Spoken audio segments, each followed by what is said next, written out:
Hey everybody, this episode is brought to you by Join Cycling, which is the smartest training app for cyclists, whether you're racing or training for a big event or just trying to get stronger on the bike. Unlike rigid training plans, Join adapts to your schedule, fitness level, and goals, so you always get the most effective workout no matter how life gets in the way. And this is important for Andrew and I because, as Benji points out in this episode, we are signed up to do El Tour de Tucson on November 22nd. We'll be going up against some of the biggest names in professional cycling, like Bradley Wiggins, George Hincapie, perhaps even Quinn Simmons, in a 100-plus mile ride race, and we'll need all the help we can get. And Join is helping us get there. Like today, I've not been training maybe as hard as I should have. I go to my Join app. It has all my training load in it, so it knows what I need to do.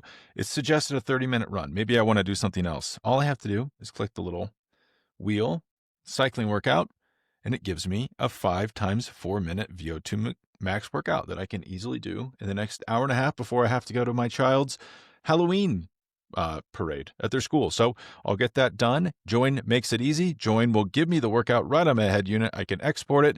It will log the workout, log the load, and put it into a formula that will spit out my next workout. So Join, I cannot recommend enough. Join is helping us get ready for El Tour de Tucson. If you want to try it, you can try it for a month free at Join. It's a little bit of an unwieldy URL, join.cc/campaign/beyond-/the Peloton. The link is also in the show notes if you'd rather get it there. All right, let's get into the episode.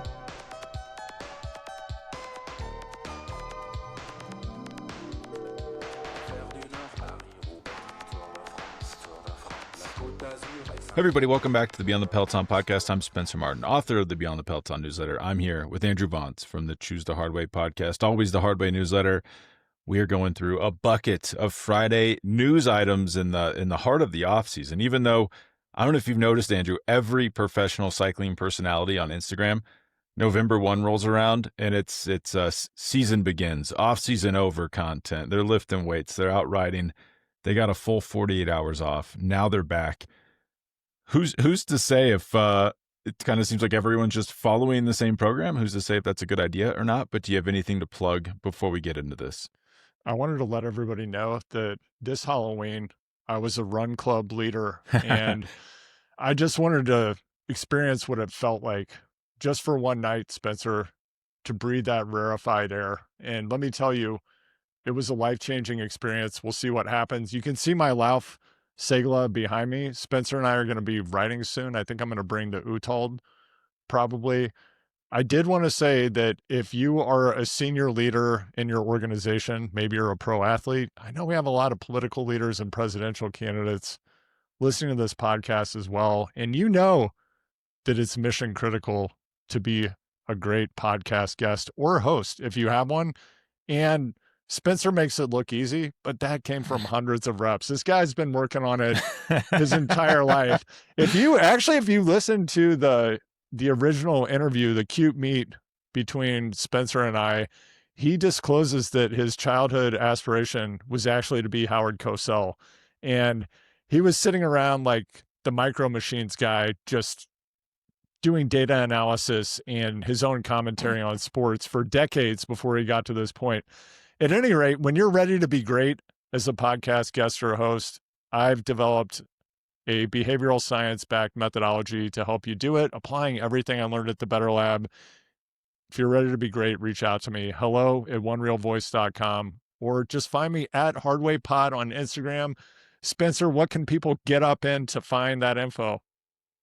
Go to the show notes, or just go to beyondthepeloton.substack.com. You'll the find link tree. They can get up in the link tree. We love talking about the link tree. Where do you find the link tree? Instagram? Yeah. What's the best place for that? You didn't expect this, but I'm going to do a sneak attack right now. Thibaut Nice. They've been talking about how riding the Tour de France was the ultimate preparation for a cyclocross season. So this is the new gold standard. I'm not kidding you. Sven Nys has been talking about it. And the long con. Yeah, last weekend, he just smashed the field. It was a Matthew Van Der Poel level performance on day one. And our boy Cameron Mason taking a second place at a World Cup, I believe. pretty incredible. Hats off, Cameron. The mustache, we could talk about maybe on a future episode. The next day, T-Bone Nice is out there, and the guy has a soup sandwich. Couldn't stay up. Yeah. Couldn't, like, he's not going to hold Colby Pierce's wheel out of Valmont. I'm sure Colby gets out in the mud from time to time. Just an absolute mess. Some Remco-esque tantrums related to his brifters. Not good. What do you think? Yeah, I don't know. I was hoping, I don't know if I'm so locked in on cyclocross, that Saturday race. I was like, man, this guy in the European Champs jersey sure looks good.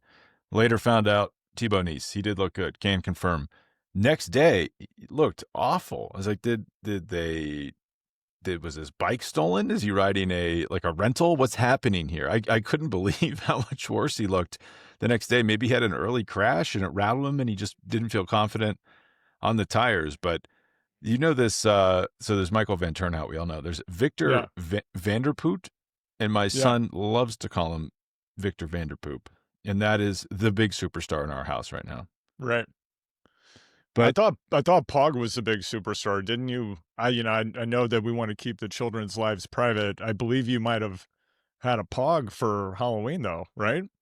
No, we were not Pog for Halloween. It was a multi-Pog situation. Multi-Pog situation. My son is a very Halloween traditionalist, so he doesn't. It has to be a traditional scary item like a ghost or a skeleton. But there was kids at his school that were Bogachar, which no Jonas's though. So I don't know what that says.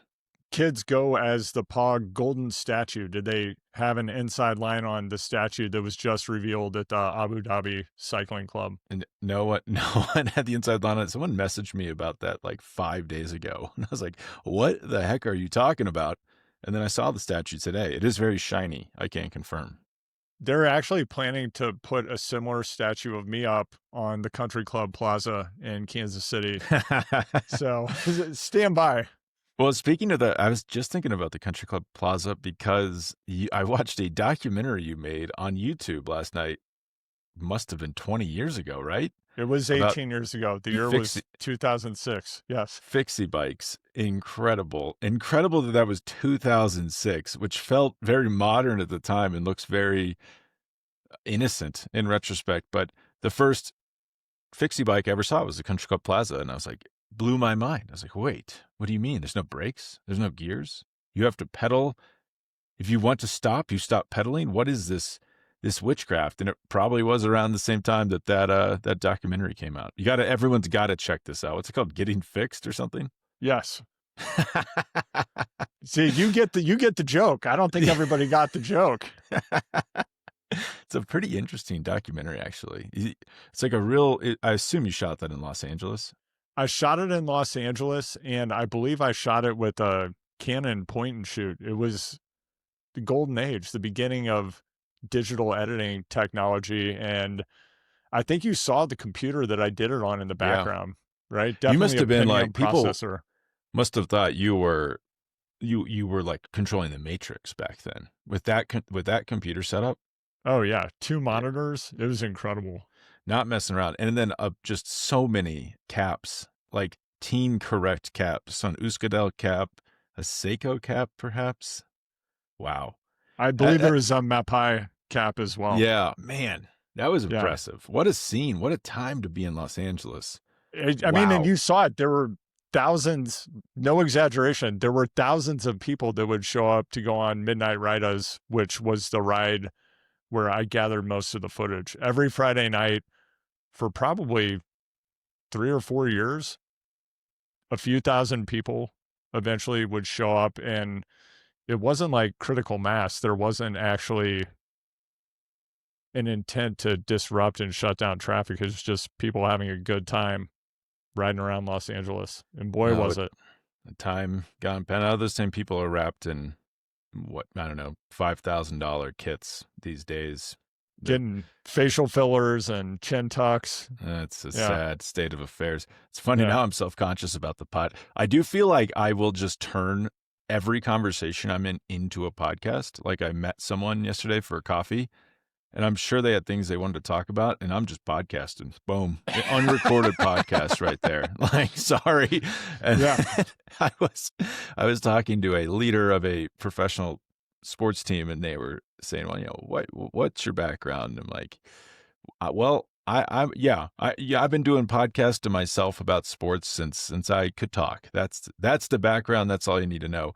But Andrew, it's funny. It's funny I brought up Los Angeles, but Wout Van Aert. So Matthew Van Der Poel was in your old stomping ground. So was this a few months ago? And then now Wout Van Aert, as soon as the season ends, just had to jump at the chance to get away from that family and flew to, we don't know, maybe he's with the family in Los Angeles. We don't know, but it seems to be some sort of Red Bull integrated sponsor event. So he's been flown out to Los Angeles. He's out there with the Justin Williams crew riding around, doing a 200-person group ride. Is LA like the new center of cycling in the Western Hemisphere? What's going on there? LA has always been the center of cycling in the United States. I don't know about that, because remember when I feel like it was subversive because Lance Armstrong trained for multiple tours in Right. LA. And do you think it was common for top level riders to train there at the time? Eric Saunders was out in 29 Palms, I think, or Palmdale. I would say early adopters, like, yeah, definitely. And there are going to be some deep cuts here. When you go way back, you've got Thurlow Rogers, you've got John Wharton, head of Mercury. I don't know if that's ringing a bell. I feel like Horner rode for the LA Sheriffs. But he was living in San Diego. He's a San Diego man. Yeah, and I feel like San Diego was the dominant, like cycling and triathlon training center for a long time. Yeah, definitely. And then it's fallen off the back. You'd say you're going to San Diego to ride. People say, well, what are you talking about? What riding are you going to do there? But I'd imagine it's still pretty good. But it is, I don't know. Yeah, I mean, I guess California had the Tour of California, a pretty big bike race. Just didn't make it through the COVID years. But it is funny to see all these. It's a rite of passage. You win some big races, and then you have to make the pilgrimage to Los Angeles, do the West Side group rides, get those ocean shots in. Yeah, absolutely. I think from a group ride point of view and a group ride danger point of view, LA has got to be top 3. Well, we're moving the Kip corner up early this week. Kip and I, we took a trip out to LA, and it's beautiful. Like, it was February, so we're like happy to be out there. And everyone's like, "Hey, you got to ride the PCH." We go, "It's the PCH." We're like, man, what the heck is any? It felt like we were going to be hit every car that passed us. And then, you get up to Malibu, it's incredible up there in the canyons, but we didn't quite, at first, like, this is maybe an acquired taste. Anytime you have to go into the city, it feels a little sketchy. Yeah, I would say the best places to ride in Los Angeles, definitely Griffith Park. And some people have an aversion to doing multi-lap riding. I don't know what this says about me. I love it. I like to find a safe stretch of road or a climb with low or no traffic. You'll just find me there all day. A personal outdoor Watopia. That's what I enjoy. You can focus on your training. I'm not really there to smell the roses or look around. I do appreciate nice scenery, I would say. Griffith Park, I know this has changed because I think the LA River Trail has changed substantially. And I think that there are a lot of people living on that trail now. It used to be, it was relatively clear, so you could just go to your flat time trial or other intervals there. If you needed to climb, you'd go over to Trash Truck Hill, which is what you will see it's kind of blowing my mind. There must be 20 or 30 videos about the Vanderpool ride at the Ponies right now. What we used to call that was riding up and down Trash Truck Hill. And that's great. It's awesome to see that there's a giant community that's coming together in LA to make videos about this ride. And it's a fun climb. It's closed to traffic for part of it. And then on the other side of the hill at the old zoo, you've got another really beautiful climb. So you actually have 3 road climbs in Griffith Park, and then you have the bike path on the LA River. So I always thought if you just needed to get your training in and you lived in the Golden Crescent, Los Feliz, Silver Lake, Echo Park, easy to access. Echo Park also has excellent riding, not as big of a space. And then, of course, Rose Bowl, Angeles Crest Highway, the two, you can climb all day and see things like people on crotch rockets flying off corners and riding into ravines, which would happen all the time. You get your periodic high-speed chase from Pasadena to Palmdale going over the two. Maybe somebody's cooking meth in the back of an Isuzu Trooper. A lot of interesting things up there. It's real Americana, and that's that's what it's about. Yeah. I would say I think the gravel, because I was there in like 2016 before the gravel explosion, and I was just thinking, man, if I could just, because there's Will Rogers State Park and it's gravel climb, but if you have a gravel bike now, boom, like you don't even need to get on the PCH. You're just going up there. You're in the Santa Monica Mountains doing all the filet mignon without getting on that PCH. Yeah. Not my favorite road, if you can tell, but. Andrew, moving away from Los Angeles, Wout van Aert. I think what this is, the more I learn about the inner workings of cycling and sponsorship, is you have a certain number of sponsor days you have to check. And so I think they're all looking for what is the most efficient way to check as many possible boxes. So that's why Ruler Live is so coveted. Like if you're Pauline Prevost, you fly in, you're checking like 5 sponsor days because 5 of your sponsors might be there. You're getting FaceTime with them. I would guess that's what these Red Bull trips are, or I guess Canyon for Vanderpool out to Los Angeles. But it is really wild to see. I mean, the load on these guys, I can't believe it. Like the season finishes mid-October. Van Aert and Vanderpool have been on vacation for, I guess, earlier. But it's like, boom, season's right back going again. Pluga's out there. Pluga's been traveling all year. Now he's traveling to Los Angeles to do some riding. But the big news of the day, Premier Tech, leaving Israel Premier Tech. A little shocking to me, Andrew, because I thought with the rebrand, I thought the team was going to be called Premier Tech.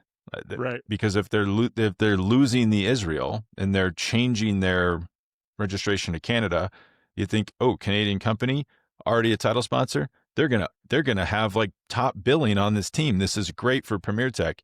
No, they're leaving. They say that it's untenable to continue, and then their quote is the core reason for Premier Tech to sponsor the team has been overshadowed to the point where it has become untenable for us to continue as a sponsor. You read that, you might be thinking, oh, this is about the protests at the Vuelta. Maybe they think the protests will continue even though the name is changing away from its Israeli identity. But then another quote here that I thought was interesting. Supporting the growth of the sport alongside the development of Quebec and Canadian cyclists is at the heart of this commitment and will remain so in the future.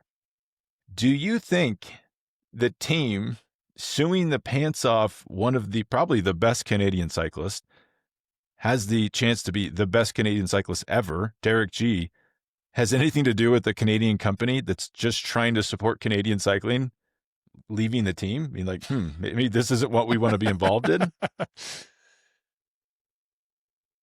What do you think, Spencer? I don't know. I mean, kind of, but from these quotes, if you really read into it, you're like, maybe this is like more about G than I was surprised because I thought with the rebrand, this would just be a layup for them. That maybe they think that the other read of it is they think the protests will not die down, right, and that this will be a continuing issue in 2026. Yeah. I mean, I'm looking forward to hopping over to Kip's Corner and see what kind of surgical progress we've had. Before we go over there, though, I just want to note that I've been waiting all year for our buddy Jonathan Kaplan riding with JK, J Kaplan 99, riding with JK.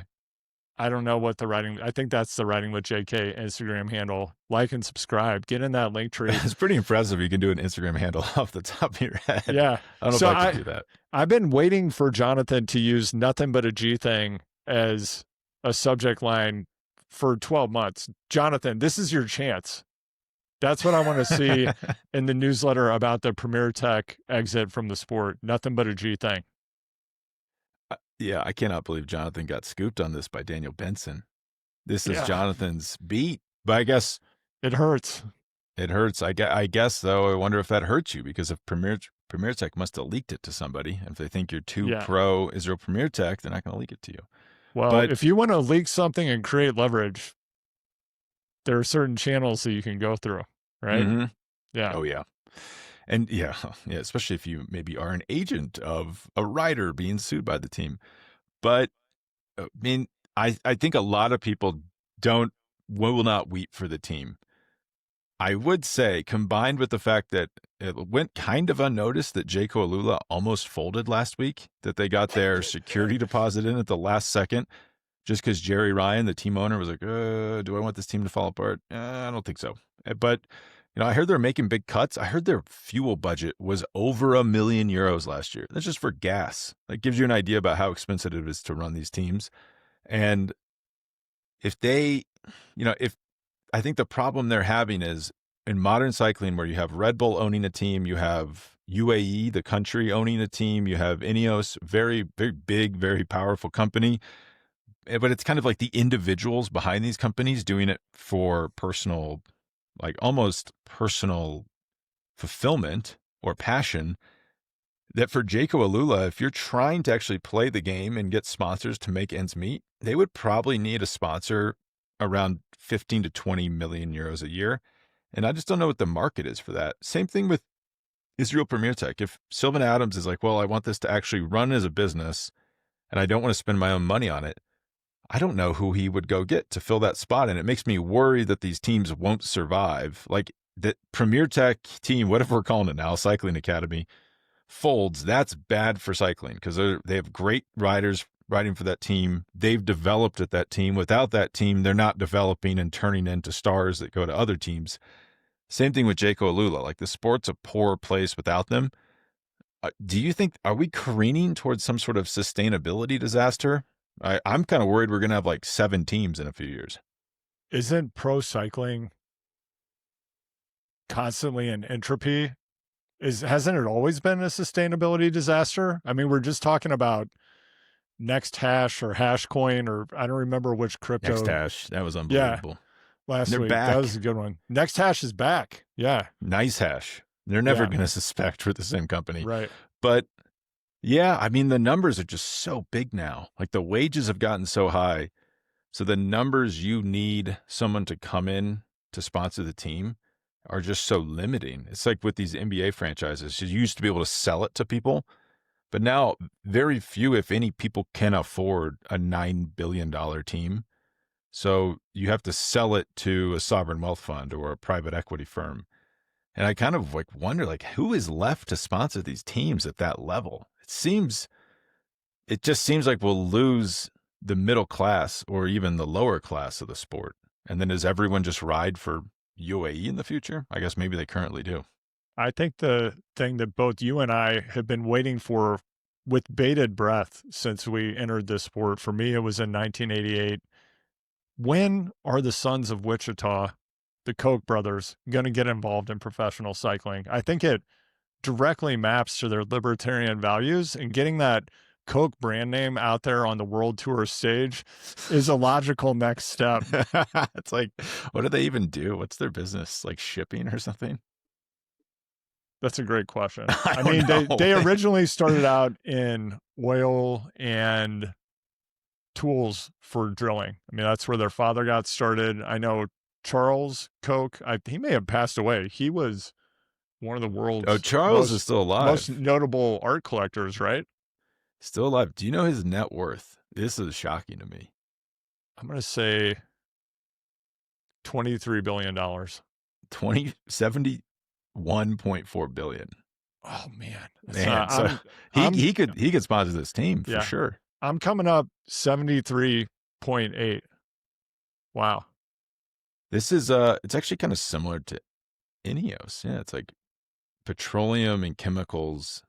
They're in the sweet minerals. spot for professional cycling, and the other listeners are definitely asking this question right now. We've seen that I believe they're building an artificial mountain with a chairlift between Bella Vista trails and the slaughter pen area in Bentonville. So the question is, wait, is this true? It is true. It may not be an artificial mountain. It might be an downhill. It's like a Yes. downhill. Okay, I've heard about this. Yeah. It's a high-speed, lift-supported downhill park, Mhm. and I believe it has 300 feet of elevation. The last time I went to Bentonville and ride Bentonville Oz Trails, I know you're listening. Spencer and I are ready to come down for a full week. We would like mountain bike skills training and to showcase your area to our hundreds of thousands of listeners globally. So we're open to that invitation. While we're waiting for it, this terrain park, downhill park, 300 feet of elevation. When I talked to the rental shops down there, they said probably 60 to 70% of riders in Bentonville are now on e-mountain bikes, which that's cool. I think it gets a lot of people out on the trails and allows people to get to terrain that's maybe farther away. And now they'll be able to get on a lift and just do downhill runs all day long. So the question is, Tom and Stuart Walton, they've spent hundreds of millions of dollars to develop this beautiful resource. They brought us the gravel rave with Brandy Cyrus, Miley Cyrus's sister. Which I didn't know about. Yeah, Crazy. they're category creators. They've invented the category of country western gravel rave. I think they had the world's first country western gravel rave. When are Tom and Stuart going to take the helicopter that they have to get to the trailheads and bring it to the world tour? When are they going to have a world tour team, Spencer? I don't know if that's their game, but I mean, if you think about who owns world tour teams, it's always, well, it's billionaires with like extreme passion or multimillionaires. I don't know if Jerry Ryan's a billionaire, but he's clearly extremely passionate. Jim Ratcliffe, very passionate. Or people that just are trying to get you to think about something else when you think about them or their country. The Waltons, I mean, they're not so controversial. Are they passionate about cycling? I guess we don't know that. We would need to know that. Do they have the money? Do they have the money? I mean, the Waltons do, but do Tom and Stuart want to tie up that much money in a team? Maybe Could it be not. more than things like buying Rafa, starting Allied Cycle Works, buying a carbon fiber manufacturing facility, and I believe they have a company that manufactures carbon fiber components for airplanes as well. I know that Stuart's into aerobatic flying. I don't know what Tom's flying background is. Yeah, actually, you describing that, they probably spend as much money on Rafa every year as they could on a team. Yeah, and I'll tell you what, I know Kip's not going to believe this. They likely could drop you like yesterday's bad news if you went on a ride with them. You know, it's Those funny. guys are incredibly fast. I was talking to someone former world champion on the road, and rode with them like recently, and was like, yeah, I almost got dropped. So they're pretty good. Yeah, Kip's not going to believe that. Who's your favorite Walton while we're on the topic? I think it's kind of like kid and play. It's got to be Tom and Stuart, the grandsons. I'm a Josh Kroenke man myself. I see Josh Josh Kroenke. around. I see him from time to time. Owns my beloved Denver Nuggets. Okay. And I resist an urge to scream advice at him every time I see him. But Josh, I'm wanting to. Just know that I have a lot of tips for you if you ever want to engage me. But what were we talking about? Okay, so teams. Yeah, you actually might have provided the answer to the question. Who could provide that amount of money to save both of these teams? Tom and Stuart, they should split it. One of them takes Jayco, one of them takes Premier Tech.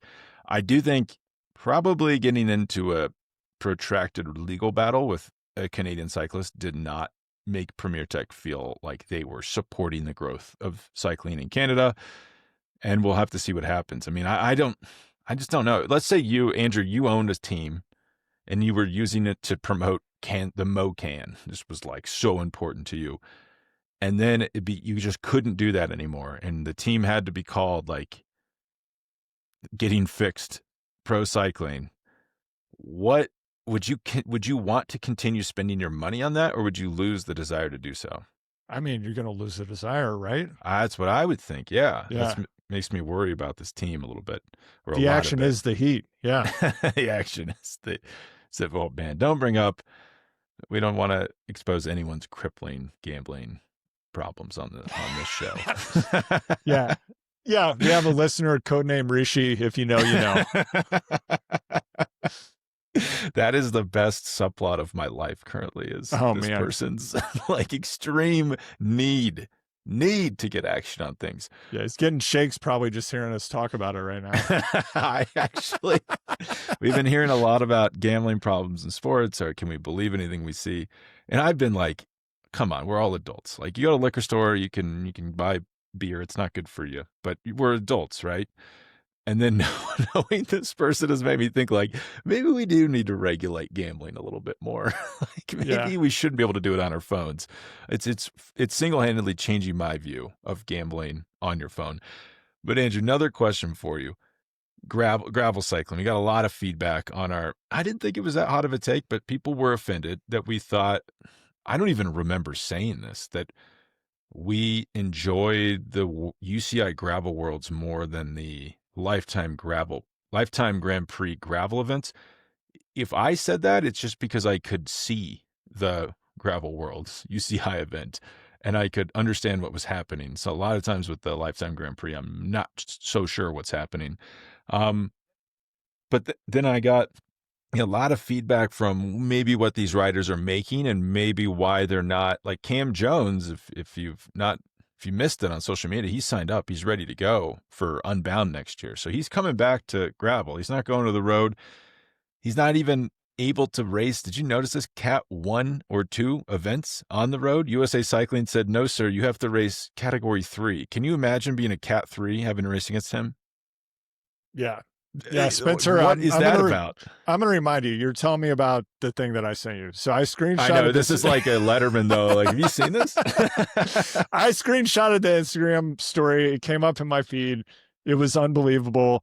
And equally, I think for anybody who's ever been out and done a Cat 4 race, we were all a Cat 4 at one time. I didn't go much higher. I just got to Cat 3 on the road. And then... like Cam Jones.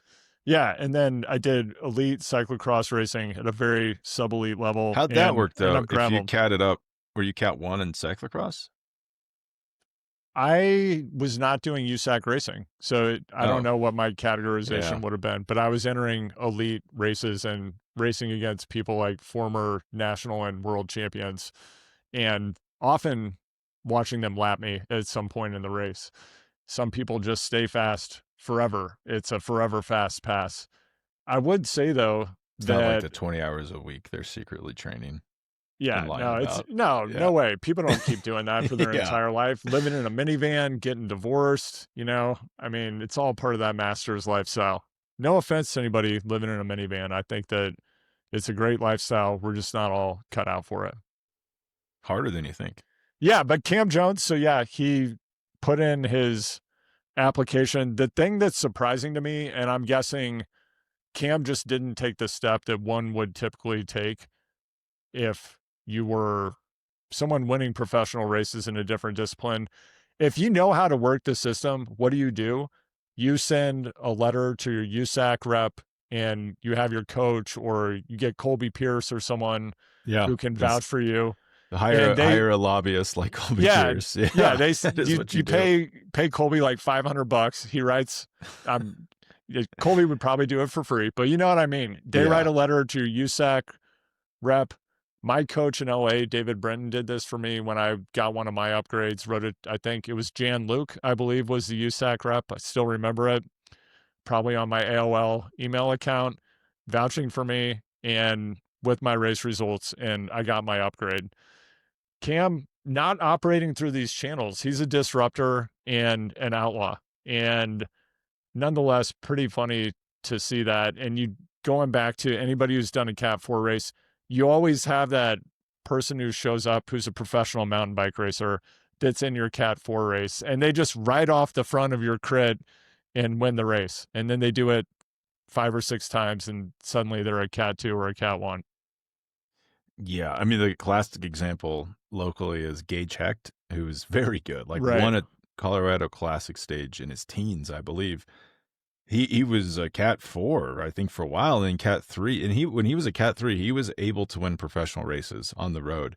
Yeah. and they just like wouldn't cat him up. It's like, can you imagine being like working a 9 to 5 and it's like one of Brutal. the great American talents you're having to race against? But then in my mind, I was like, who is this kid? He's a Cat 3. He's going to come in. He's going to start winning races. No way. Nobody can do that. And then he was just winning races right away Yeah. in the 1-2. It's pretty impressive. Getting the Cat 1, that's not easy. I was just having flashbacks when you're doing that. I got denied so many times. Like Cam, I actually did it on like the point system where they make it so hard. You have to like to get these points is so hard. And then I got the Cat 1, and then I don't think my motivation was ever the same after that, if I'm being completely honest. But yeah, someone had to race against Cam Jones on the road as a Cat 3. That's not fun. Brutal. But guess how much, and these are unconfirmed figures that I can't disclose where they came from. The person asked to not tell anybody. What do you think someone like Cam Jones can expect to make next year racing gravel? $300,000. That's fine. That's exactly where you hacking my phone, because that's exactly the figure they gave. Yeah. And for reference, Derek G, who is like criminally underpaid, is making 500,000 euros a year in his contract that he's unhappy with. But Cam would probably have to take a pay cut, or at least the same pay, to go to the road. He would have probably had to have been signed like in June before anyone knew who he was. So it does show you the structural issues of making the jump for someone racing gravel. Right. And then Keegan, I heard, maybe making 7 figures with the World Championship victory in the marathon mountain bike. Well, Santa Cruz is owned by the Pond Group, Pond Holdings, and I believe that company's based in the Netherlands. And yeah, well, they're like the main sponsor of Visma. Yeah. The team. All right. Yeah. So they might have some bucks. Maybe the Marathon World Championships, which I think is hugely impressive. I think Keegan is a generational talent. I have a lot of respect for him. And I'm not sure people are buying more Santa Cruz bicycles because of that very fact, right? Yes, because that he's is true. The marathon world champion. In Europe, it might be a completely different case, because it does seem like marathon racing and the multi-day stage races seem to be quite big from a participation point of view in Europe. Or I could just be talking out of my ass. That's just my perception when I go on YouTube and watch videos from those areas. There are a lot of people that do events like that in Europe. Maybe it is moving the needle there.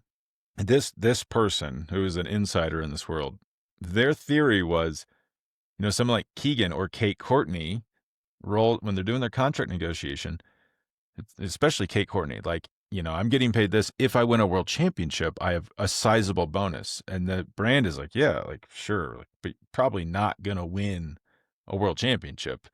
And so it's possible that both her and Keegan had like large world championship bonuses, with the brand not really realizing, I'm not going to call it a loophole, but this path that they had, and even winning a marathon mountain bike world championship, not easy. So that's not a slam dunk.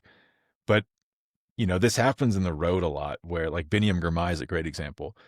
There's a bonus for the green jersey in his contract, but the team can't actually pay the bonus, and then it bankrupts them. Tour Hushoff, another famous example, wins the world championships on the road, and then it bankrupts the team because they can't pay it, because they're like, I didn't really think that was going to happen. So it could be that those brands just have market rate world championship bonuses in there, and then that puts them into a very higher. And that kind of explains Kate Courtney's schedule or strategy of this hybrid mountain bike gravel, where she's giving her sponsors this like gravel boost of publicity, and then still winning a world championship in traditional mountain bike discipline. And like, just probably the best of both worlds for her. But Andrew, if you're one of these riders, you're making this money, let's just assume it's true. Would you go road, or no? Would you stay in gravel?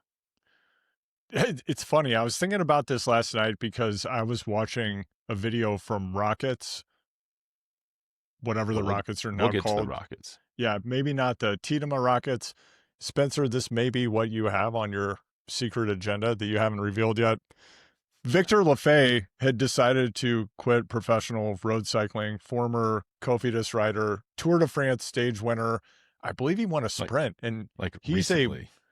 he's a 143-pound human, I've Well, discovered. remember it was in the Basque Country and it was like a climbing stage, and there was a Okay, group with Van Aert right. sprinting, and he won. It wasn't like a pure bunch sprint. Yeah. So, okay, it's the Unibet Rose Rockets. Interesting name. I Oh, guess that's because Rose is the Rose bike is brand. yeah, Rose is the Yeah. bike brand. They were on Cannondale's previously. Yeah, so I was thinking about this. Victor Lafay, after getting shipped off to the Tour of Zhongli, I'm probably saying it wrong. Am I saying it I wrong? think it's Tour of Guangxi, I believe Guangxi. is. Yeah, pardon Yeah. me. I My, totally and yeah. my Mandarin is perfect, so Yeah, we know that that's right. yeah. All right. Anyway, it sounded like he was over there and while there decided to quit the sport. So I think we've seen a trend emerge around this event. And I think he'd gone around backpacking for a while, and his agent informed the Rockets, Rose, whatever they're called, that he would not be returning to the sport, therefore he was quitting. And then, there's this touching video where he actually goes to the Unibet Rose Rockets service course, which looked like my fantasy building. Have you seen their service course? No. Is Oh this on their man. YouTube channel? Yeah, it's just one of those classic, it's a farmhouse, but it also has a 5,000 square foot warehouse that it looks like architect who builds dwell houses Yeah. created, Yeah. right? Yeah. Yeah. And it's like, Did oh, you and, notice at and the cyclocross races this weekend, like the apartments, and it's like some random field, and it's like these beautiful modern yeah, apartments next to it. yeah, absolutely. So it was that kind of situation. But I thought about how he specifically talked about how just the super rigid, strict lifestyle that you have to live to be a professional road cyclist now. He's just said, hey, I can't do this anymore. I need to have a little bit of fun. I think it's very easy for us, having stepped away from the highest levels of the sport ourselves, to say, hey, you just need to buckle down and suck it up. But I mean, you think about it now, these men and women are now at these altitude camps for 2 straight months. They have to live with their coworkers the entire time. They're not in 5-star accommodations, and then they're You, just yeah, you would hit an age where that loses the charm, I yeah. think. And I Yeah. think Victor Lafay may have hit that age. And I also get the vibe that his brain might be a bit too large for what he's having to do day to day, just from a routine point of view. The Well, setup here, Spencer, is that versus maybe I don't know, somebody like Cam Jones. They probably got quite a bit of headroom on the salary. So they're leaving money on the table. At the same time, you know, he's probably like, hey, I'm making good money. I'm happy with this. I'm a guy who's enjoyed road tripping around in a Honda Odyssey that I bought off the lot in San Mateo or wherever. And this is fun for right now. And I'm here for a good time, maybe not a long time. it's a great car, by the way. Yeah. I'm jealous of that car. Yeah. Little background on Lafay. So he wins that tour stage. Stage 2, 2023 is on Cofidis, and then he gets paid, I believe it was 1.5 million euros a year to go to Decathlon Yeah. and does essentially nothing. I think he had an injury. But so he's stacked, in his mind, 3 million euros. So potentially some of the I think I'm just going to retire. I've got money in the bank. And then I think maybe he looked up the French tax brackets and said, oh boy, is there any offers out there for me? Because I don't have 3 million euros in the bank after taxes. And then Unibet was a great landing spot for him. I still can't. I thought, I got to say, I would have been the first one lining up to offer him this bad contract. I thought for sure after that tour stage when he was going on to big things. And then that's maybe the last win he has. He only has 4 career wins. Yeah, that is the last win, 2023 Tour de France. Yeah, it's great for them. I guess depending on the price. I was just riding with Dylan Groenewegen on Zwift. So they've taken some. It's another one of their signings. They've taken some big swings on, you would almost say, like expiring assets, like Dylan Groenewegen, Wout Poels, Victor Lafay. All those guys, 3 of those guys, you could say their best days are behind them. But if you're Unibet Rose Rockets, you don't have the luxury of getting a sure thing. I do think their most interesting signing, Rory Townsend. I don't know if you know this guy, 30 years old, won a world tour race this year by like sheer power, just held off the sprinters, like didn't get caught, solo breakaway, really impressive. Where I'm going with this, I think, yes, you raise a lot of good points about the lifestyle. I think especially Keegan, think how often is Keegan even racing? Like 10 times a year? And he's just at home training? That's really nice. Yeah. Really, really good lifestyle. Same with Cam, Cam probably travels around a little bit more, but it seems like he's having fun, low pressure situation. Very happy. Is there not a point in your life, and maybe I'm just going through this myself, so this is why I'm reflecting on it. Is there not a point in your life where you think, man, this is a pretty good situation, but I need to move on and test myself against different things, better competition? Like, is it satisfying for Keegan and Cam to show up? For Keegan especially, it's like year after year, it's the same people at the same events.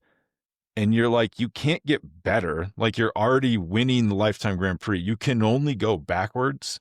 And is that motivating? Would that be motivating to you? Would you want to go test yourself elsewhere?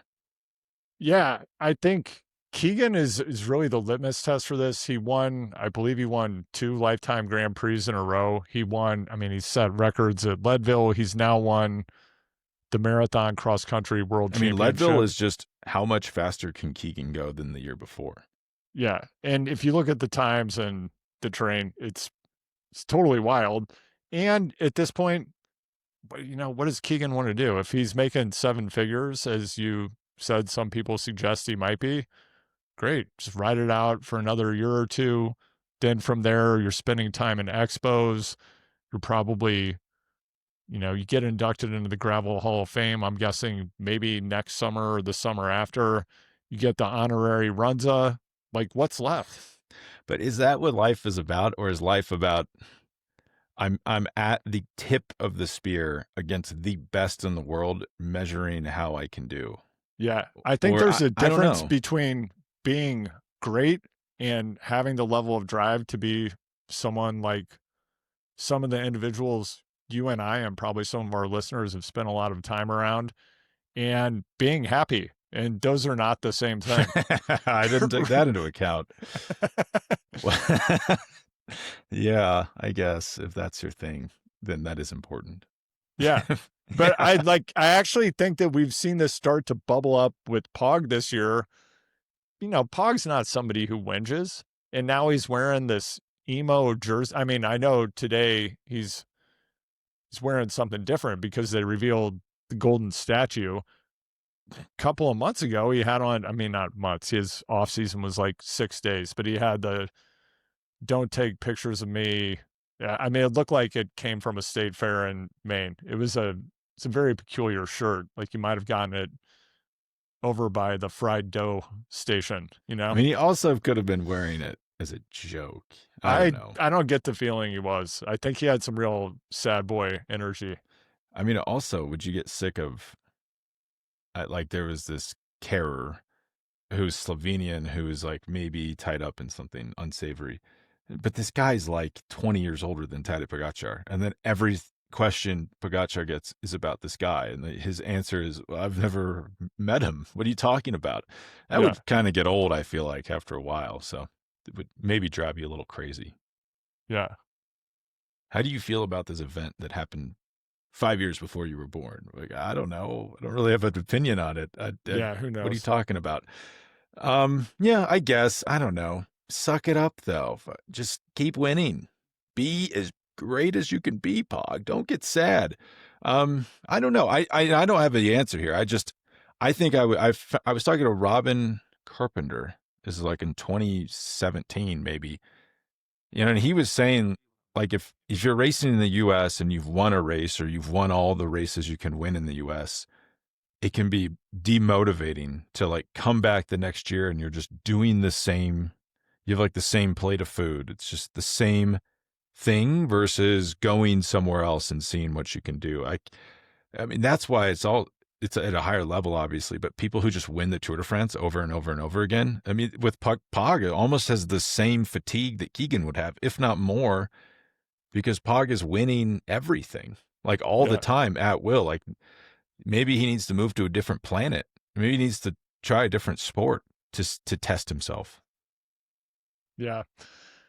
Yeah, I don't know. This is probably a topic for a different episode, but I also think with LaFay, with Tom Pidcock, and now with Pog, I think something that doesn't get talked about a lot in endurance sports on the mental health side of things is I actually think, if you go through a massive training cycle, anybody out there who's doing serious training, part of what you're doing is you're just driving yourself into a hole. Yeah. And that, when you take appropriate rest, you experience super compensation. I don't know if you've ever experienced this, Spencer, but if you're in, say, month 3, week 3 of a massive build to a key race, I often find just emotionally completely drained from pushing myself to go that deep over and over and over before you experience the super compensation.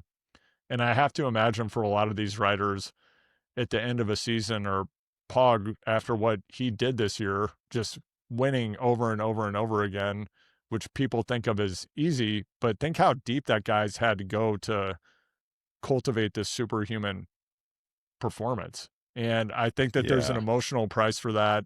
And bizarrely, for a sport where we're all riding around in our underwear with our bodies fully shaved, cycling has this super macho culture at the world tour level. And, mental health is not much of a consideration, I don't think, except, at Visma, where they do talk about these things. It's the sad boys clique. The sad boys. Are you getting this information from their videos? I am. Yeah. It's They intermediated, but yeah. they put out that Vuelta video. I think I'm halfway through it. I'd say my major takeaway from that is, so they have the Jura in the bus, the coffee machine. But that's just like, that's not important. Don't worry about the Jura, because they have a separate one that, like, they have a special case for, almost like recording equipment, or, you're a band and you have these big cases with your sound equipment. Like, they carry that around, and that stays in the hotel, or goes from hotel to hotel. And that's like a $25,000 machine. So that's the actually really important coffee machine. But they definitely Wow. take their coffee very seriously on that team. I take my coffee seriously as well. Do you ever wonder what would it be like to have like a really pro level machine in your home? I mean, anybody out there that's like, "Hey, I use a Mr. Coffee," they think that I'm sick and that this is some hyper elitist Mr. conversation. Coffee's not bad, I gotta It's say. not bad. It's not Yeah. bad. If after you've spent a couple of years doing your 35-minute pour over or I saw Yeah. AeroPress now has a $200 glass and steel version of the That's almost as much AeroPress. as an espresso machine. Yeah, I saw that thing and I guess with microplastics now, people are always concerned, but hey, guess what? You're riding around in plastic pajamas that are hugging your body. I'm not Yeah. sure that your AeroPress is and drinking out of plastic water bottles all the time. We're W really getting off track here. I'm gonna have to slide in a minute for a birthday dinner, Well, Spencer, you so we bring should up wrap it something up. I have been thinking Yeah. about. So, this is the one Visma has. It's the La Marzocco. Do you know this brand? Like, you Oh go yeah, into the that's what I was gonna say. That's like the so fantasy machine. They're very high maintenance, so they have to, I mean, so I think I might just start robbing coffee shops, because yeah. the unit I'm looking at, it retails for a little $37,000. So that is Whoa. an investment in your coffee you're making right there. Wow. But no, I was thinking, like, what would it be like to have that? A lot of maintenance, as you say, was my first concern. That is what David Beckham has in his house, but he's maybe at in a different tax bracket than most people, I would Yeah. assume. Could Well, that's be. all I had, Andrew. So you can slide to your birthday dinner. Well, let's all slide. I mean, stay tuned. Unibet Rose Rockets. Congratulations. Earlier this year, I predicted you would be in the Tour de France. You're inching closer to it. I know that we have big things in the works. We didn't talk about it. We, of course, have the Tour de Tucson coming up, live podcasts, right? Yeah, this is not a joke. This is not a joke. We're This really is doing this. serious. Yeah. Live podcast. We're going to be down there. We're doing the event. I'm really excited. As I mentioned to you yesterday, Spencer, it snowed on me on a ride, and I felt that I had exceeded my threshold for coldness. So I'm ready to be in Tucson. We're pulling some strings at the highest levels of government to ensure that I'm wheels up out of Boston so that I can make it down to Tucson. So look for the government shutdown to lift probably in the next 3 to 4 days. And with the right backing, we did mention a select group of billionaires, some of them from our home regions, and there might be big things in the works. So stay tuned. Well, I was telling someone I was worried. I'm looking at Tucson right now this weekend, high 83 Saturday, high 85 Sunday. That looks nice. I was expressing, I'm concerned. I got to go somewhere on Monday. I don't know if I'm going to get there. And they suggested, why not just fly private? I said, that's a great idea. I just hadn't thought of it. It was like Connor Roy, where Yeah. Greg is looking for a place to live. Have you considered a hotel? It's like, oh yeah, no, I didn't think about that. I should just fly private, shouldn't I? But yeah, absolutely. It was great advice that I just hadn't thought about. You know, the best thing about not flying scheduled, Spencer? What is that? You just bring your you just bring your bike right on with you. It's a carry-on. Yes, you see people doing that, and that is the ultimate flex. I didn't pack this thing. I'm rolling it on the plane. Yeah, you don't have to put it in the Sicon bag. You don't have to worry about bent rotors. It's going to take up some aisle space. So be it. I will say, if you never know anyone that actually has a private jet, it's always like a pain in the butt. It's like, so how much does this bike weigh? How much do you weigh? I don't know. Totally. We're gonna have to really slam it in there. And you're like, this is not the luxury. You got to get on the the scale. You got to get on the scale. You have to get on the scale when you're going on a PJ, but those are the sacrifices you make. Yeah. It's like, I think I'm just going to book a Southwest flight. They accept me for who I am. Yeah, totally. Well, thank you, Andrew, and I'll see you soon.